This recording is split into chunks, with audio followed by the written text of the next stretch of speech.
present our French experience in the north of France with Gauchez, who is a physiotherapist and well known in the field of lung clearance.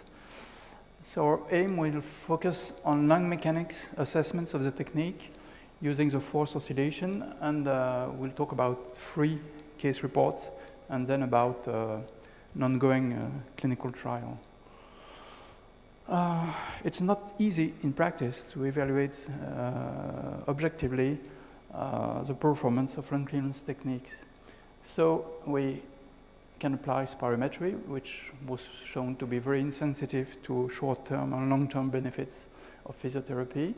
You can use lung volumes, and then maybe Simeox has an impact on hyperinflation, but there are very few data to date now. And you can use lung clearance index, which is very sensitive, but with controversial results in physiotherapy, and its availability is very low. So briefly discuss a new technique, at least in the commercial field, which is a force oscillation technique, which was produced by Dubois in the late 50s. The principle is very simple. You have a loudspeaker, which inputs the airways with low frequency to moderate frequency, about 30 Hz, and you record mouth pressure and flow during the session of 20 to 30 seconds stimulation. There are 2 parameters derived from the force oscillation technique, which is resistance, as you know, with plethysmography, and reactance with flow and pressure out of phase.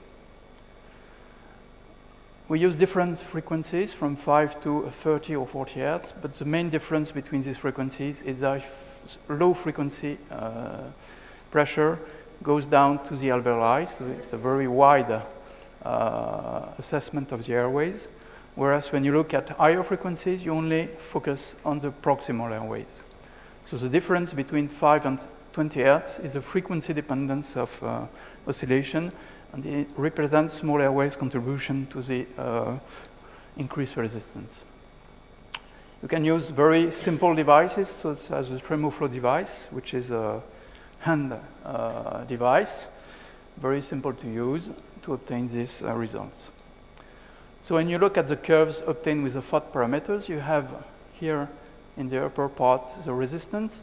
You see that the resistance at 5 Hz in most airway disease is higher than 20 Hz, and the difference between the two is the contribution of small airways.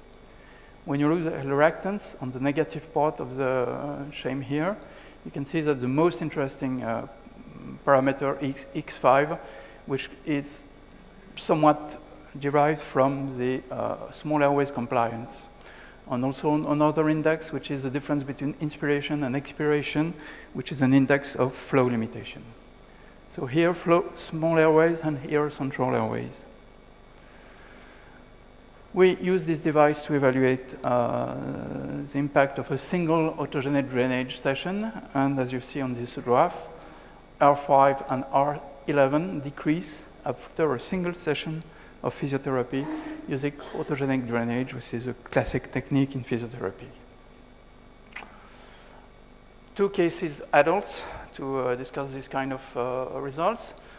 A very severe patient with a CF patient with FEV1 25% predicted, hospitalized for the severe exacerbation, and the session is done at day 7. You see that the gas are very critical in this patient. And we used 2 full cycles, and it was moderately tiring to the patient. We did not report any exchange in dyspnea, but it was very severe. When you look at the resistance pattern before and after, pre here in blue, dark blue, you see that there is a marked difference in the R5, less than 18%, a marked reduction of the difference between R5 and R20, which shows that the contribution of the small airways is decreasing, and there was a non-significant change in reactance, but at least a very significant effect on airway resistance, especially at low frequencies. A second patient, younger, but very severe in terms of airflow limitation, with FEV1 24% predicted, lung transplantation was considered in this patient. She was colonized with Achromobacter and also assessed in stable condition, but with a recent exacerbation history. She usually used ACBT as her preferred technique, and we use a single Simeox session with 2 full cycles, and she described a less timing session than with usual physiotherapy, which is an important point in these patients. As you see, the same pattern of improvement appears. That is a marked decrease in low frequency resistance, a marked decrease in the frequency dependence of resistance, less than 30% or above, and a moderate increase in R5, X5, which is in the terms of, in the sense of improvement. So that is the clinical data in adult patients, and Gauchez will tell the story of a younger patient. Thank you. In our practice and physiotherapy, in our ambulatory rehabilitation center, we used to have a lot of patients, CF, adult. And these patients come from a lot different parts of the country. And for 1 week or 2 weeks, or sometimes during 1 month, for 5 hours per day of physiotherapy and 2 hours of sport. And for the first time, or for second time, we have a very little girl, 7 years old, with very severe disease, lung function and pulmonary function would decrease very earlier with an FEV1 at 30%. And she has benefits of rehabilitations for the first time 1 year ago, and she come back this year for 1 week. And ici c'est comment le truc voilà. For intensive rehabilitation. And for the first time, we introduce in our treatment Simeox. We use Simeox every day since 2 years ago now, and with a very good result. But it was the first time with a young girl. And she was very tired. She was very encumbrant, okay, with a very thick mucus, and physiotherapy was very difficult and need a lot of effort and fatigue and so on. And our unique objective during 1 day, every day, is to mobilize mucus with different techniques, like physical activity and mobilization and massage, relaxation, autogenic drainage, and very very precious time for inhalotherapy, for very serious inhalotherapy, and stretching, incentive spirometry, and we have introduced Simeox during the session of autogenic drainage. It was very interesting for her because it was very relaxing, and she feel the sessions like a game, and it was like a funny moment, and it was very, very interesting for her, and it was new for us. And the result, after 1 week of that treatment, of a lot of sessions per day, it's to increase FEV1 from 36% to 50%. It was a very, very interesting result. And our physiotherapy has to be evaluated every time, and we have test and do evaluation with oscillometry. And it's a very easy test, and for the results we can give the results to our CF center and to the Dr. Pérez to evaluate our physiotherapy. Thank you. So if we look at the results of the technique, which is very simple to use in this very young girl, the pattern is a bit different from the adult results previously. We see at baseline, first day of physiotherapy, a marked increase in resistance and a very low reactance. The scale just is not the same. But at day 3, we had a significant improvement in reactance, which suggests an improvement in the compliance of the small airways. The resistance didn't move.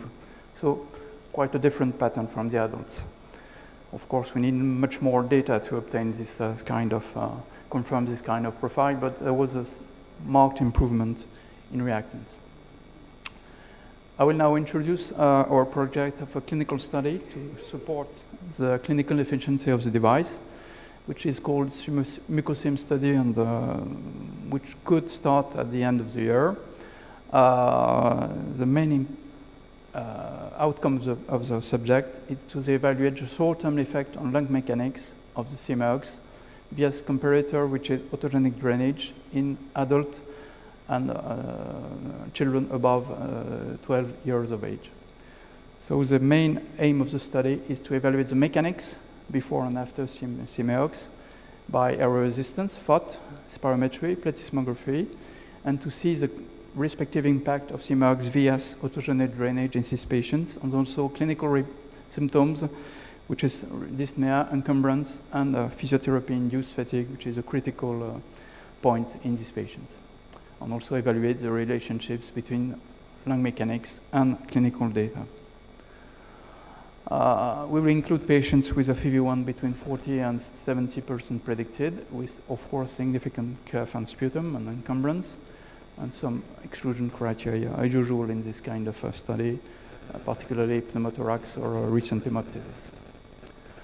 The shame of the study is as follows. You have a randomization on the crossover device, crossover design with Simeox or autogenic drainage session during 5 days, and then crossover with a washout of 48 hours. And at each session, we will record the FOT results before and after physiotherapy. And the main outcome is the difference between baseline at V1 and post-physiotherapy at V5 in both arms. Of course, we will compare the two sequences, Simeox vs autogenic drainage. So these are the outcomes. Primary outcome is R5 between the two, the beginning and the end of the session, of the 5 days sessions. Other FOT parameters, spirometry, plethysmography, plethysmographic resistance, volume, to see if we have an effect on hyperinflation, FOT pre-post each session, and of course, visual analysis case for critical symptoms in these patients.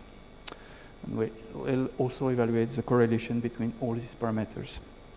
The study should be started at the end of the year. Now, in conclusion, we can say that in our experience, in most CF patients, both adults and children, the device were well appreciated and gave the impression of some clinical improvement in the patient. It was feasible in the two described cases in severe patients hospitalized in acute exacerbations. Our preliminary data showed that should improve lung mechanics as assessed by forced oscillation techniques with a reduction of R5 or an improvement of X5. And it's, in our opinion, a promising technique which requires comparative clinical studies to support its efficiency. Thank you very much.